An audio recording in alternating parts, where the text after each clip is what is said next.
Hello everyone, कैसे हैं आप सभी। आई होप कि अच्छे होंगे। तो आज हम देखेंगे जीव विज्ञान की पाठ योजना। तो वीडियो को पूरा देखिएगा, पसंद आएगी वीडियो तो वीडियो को लाइक शेयर और चैनल पे नए हैं तो प्लीज़ चैनल को सब्सक्राइब जरूर कर दीजिएगा। चलिए शुरू करते हैं अपनी ये वीडियो।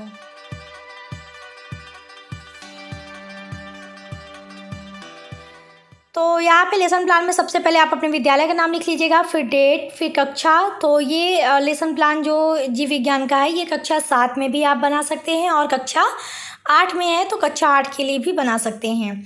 फ़र्क यहाँ पे जो भी आपके क्लास का वर्ग होगा यानी सेक्शन होगा, जैसे A, B, C जो भी होगा उसको लिख लीजिएगा। विषय में जीव विज्ञान है, उप विषय में जंतु विज्ञान है। जो भी आपका कालांश होगा उसको लिख लीजिएगा, मतलब जैसे पहला क्लास है कि दूसरा है कि तीसरा है कि चौथा है कि पाँचवा है, ठीक है। और अवधि आपकी 40 मिनट की हो जाएगी। तो यहाँ पे प्रकरण हमारा है मनुष्य में परिसंचरण तंत्र। तो सबसे पहले देखिए आपको समान उद्देश्य लिखना है। तो समान उद्देश्य में आप लिखेंगे, पहला छात्रों में विज्ञान विषय के प्रति रुचि विकसित करना, दूसरा छात्रों में वैज्ञानिक दृष्टिकोण का विकास करना, तीसरा छात्रों में चिंतन शक्ति एवं तर्क शक्ति का विकास करना, चौथा छात्रों में जीव विज्ञान की उपयोगिता के विषय में जानकारी प्रदान करना। बात करें विशिष्ट उद्देश्य की, तो यहाँ पर पहला है कि विद्यार्थी मनुष्य के परिसंचरण तंत्र का प्रत्यास्मरण कर सकेंगे। दूसरा है विद्यार्थी परिसंचरण तंत्र के प्रमुख भागों की व्याख्या कर सकेंगे। तीसरा है विद्यार्थी परिसंचरण तंत्र के प्रमुख भागों का विश्लेषण कर सकेंगे। चौथा है विद्यार्थी परिसंचरण तंत्र के प्रमुख भागों का चित्रण व उनका नामांकन कर सकेंगे। अब बारी आती है सहायक सामग्री की। तो चौक, डस्टर, लपेट, श्यामपट्ट परिसंचरण तंत्र तथा उनके प्रमुख भागों को प्रदर्शित करता चार्ट इत्यादि। पूर्व विज्ञान में बच्चे रक्त परिवहन या रक्त परिसंचरण के बारे में सामान्य जानकारी रखते हैं।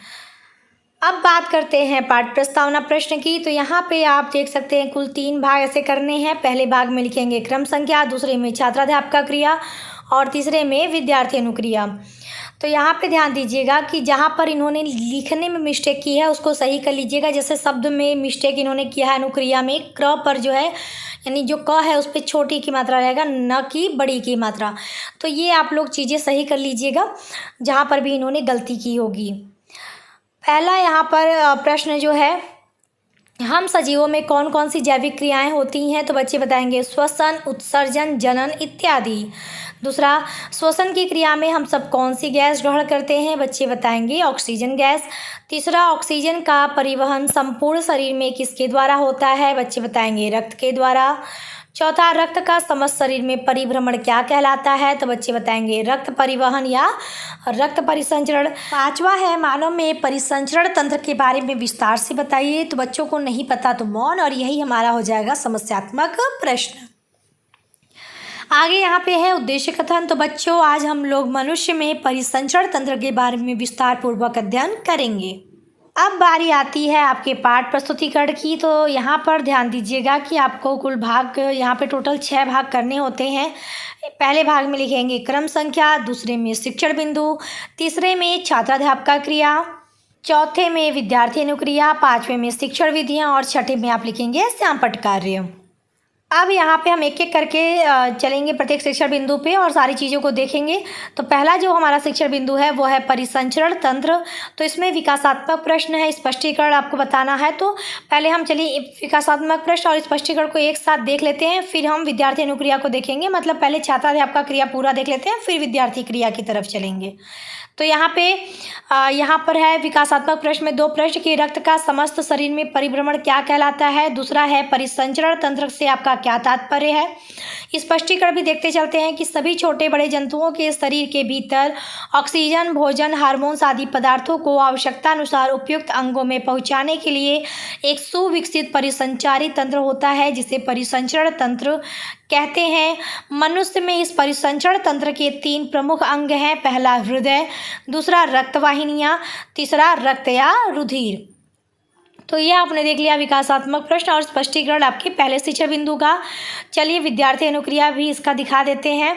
यहाँ पे देखिए विद्यार्थी अनुक्रिया में जो पहला प्रश्न था उसका उत्तर हो जाएगा रक्त परिवहन। दूसरे प्रश्न का उत्तर बच्चों को नहीं पता या स्पष्ट रूप से नहीं पता तो अस्पष्ट उत्तर हो जाएगा।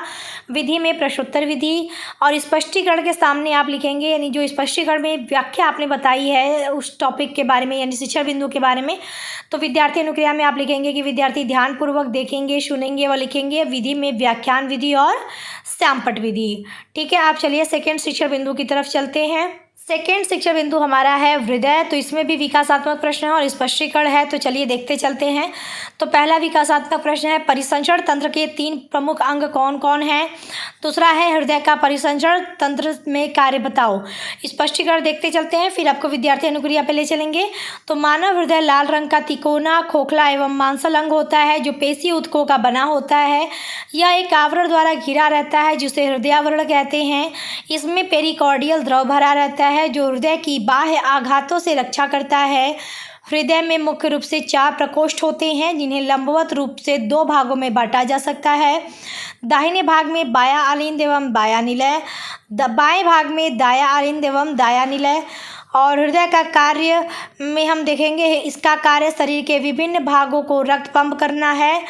यह कार्य निलय व तो आगे की लाइन अगले पेज पे देखेंगे, उससे पहले विद्यार्थी अनुक्रिया देखते चलते हैं।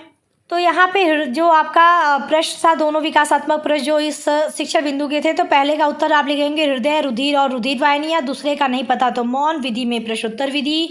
और जो आपका स्पष्टीकरण था उसके सामने आप लिखेंगे विद्यार्थी ध्यानपूर्वक सुनेंगे व देखेंगे। विधि में आप व्याख्यान विधि, श्यामपट्ट व लेखन विधि भी लिख सकते हैं। चलिए जो हमारा हृदय के कार्य था उसको अगले पेज पे पूरा करते हैं। तो पीछे की लाइन को पूरा करते हुए निलय, फिर आगे उसके लिखेंगे कि वह आलिंद के लयबद्ध रूप से संकुचन एवं फैलने से होता है। इस क्रिया में ऑक्सीजन रक्त फुफ्फुस शिरा से बाएं आलिंद में आता है, वहां से बाएं निलय से होता हुआ महाधमनी द्वारा शरीर में प्रवाहित होता है। शरीर से अशुद्ध या अनाक्षीकृत रक्त महाशिरा द्वारा दाएं आलिंद में आता है और दाएं निलय में होता हुआ फुफ्फुस धमनी द्वारा फेफड़ों में ऑक्सीकृत होने जाता है। यह क्रिया चलती रहती है। तो ये फिगर है इसका कि इस तरह से ये सारा प्रोसेस होता है। अब आपने आई थिंक ये देख लिया होगा, तो यहाँ पे आपका जो सेकेंड शिक्षण बिंदु का स्पष्टीकरण था वो पूरा हो जाता है। चलिए विद्यार्थी अनुक्रिया भी देख लेते हैं। तो विद्यार्थी अनुक्रिया में आप लिखेंगे विद्यार्थी ध्यानपूर्वक सुनेंगे, देखेंगे। विधि में व्याख्यान विधि, श्यामपट्ट लेखन विधि, प्रदर्शन विधि। ठीक है, चलिए अब थर्ड शिक्षण बिंदु की तरफ चलते हैं। हमारा जो थर्ड शिक्षण बिंदु है वो है रुधिर वाहिनियाँ। तो यहाँ पर विकासात्मक प्रश्न में पहला है कि परिसंचरण तंत्र के 3 भाग क्या क्या हैं। दूसरा है रक्त वाहिनियों के प्रकारों को बताओ। स्पष्टीकरण में भी देखते चलते हैं। शरीर में रक्त का परिसंचरण वाहिनियों द्वारा होता है जिन्हें रक्त वाहिनियाँ कहते हैं। मानव शरीर में 3 प्रकार की रक्त वाहिनियाँ होती हैं। पहला धमनी, दूसरा शिरा, तीसरा केशिकाएँ। तो चलिए इसका विद्यार्थी अनुक्रिया में आप विकासात्मक प्रश्न के पहले उत्तर में लिखेंगे हृदय, रक्त वाहिनियाँ। दूसरे में नहीं पता तो अस्पष्ट उत्तर। विधि में प्रश्नोत्तर विधि। और यहाँ पर विद्यार्थी अनुक्रिया में स्पष्टीकरण के सामने आप लिखेंगे कि विद्यार्थी ध्यानपूर्वक सुनेंगे व देखेंगे तथा लिखेंगे। विधि में व्याख्यान विधि लिखेंगे। चलिए अब अगले पेज पे चलते हैं। तो ये हम अगले पेज पे आ चुके हैं और ये जो पीछे के 3 प्रकार थे धमनी, शिरा और केशिकाएँ, चलिए यहाँ पर उसके बारे में थोड़ा डिटेल है। धमनी में हो जाएगा कि शुद्ध रक्त को हृदय से शरीर के अन्य अंगों तक ले जाने वाली वाहिनियाँ धमनी कहलाती हैं। ये गहरे लाल रंग की दिखाई देती हैं। महाधमनी सबसे बड़ी धमनी है किंतु फुफ्फुस धमनी में अशुद्ध रक्त प्रवाहित होता है। दूसरा था शिरा। तो शिरा के विभिन्न अंगों से अशुद्ध रक्त को हृदय की ओर लाने वाली वाहिनियाँ शिरा कहलाती हैं, किंतु फुफ्फुस शिरा में शुद्ध रक्त होता है। ये हरे नीले रंग की दिखाई देती हैं। यहाँ जो तीसरा हमारा हो जाएगा केशिकाएँ।